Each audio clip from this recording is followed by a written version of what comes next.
জীবনের অর্থ কি? আপনার জন্ম হয়েছিল বস্ত্রহীনতার মধ্যে দিয়ে এবং আপনার মৃত্যু হবে বস্ত্রহীনতার মধ্যে দিয়ে। আপনি পৃথিবীতে এসেছিলেন অত্যন্ত দুর্বল হয়ে, এত দুর্বল ছিলেন যে মার সাহায্য ছাড়া খাবারটুকু মুখে নিতে পারতেন না। আপনি যখন এই পৃথিবী ছেড়ে চলে যাবেন তখনও আপনি অত্যন্ত দুর্বল আর অসহায় থাকবেন। তখন আপনার কাফনের কাপড়টুকু আপনি নিজে পরতে পারবেন না, আরেকজন আপনাকে তা পরিয়ে দেবে।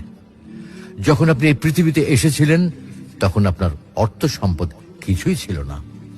যখন আপনি এই পৃথিবী ছেড়ে চলে যাবেন তখনও আপনার অর্থ সম্পদ কিছুই থাকবে না।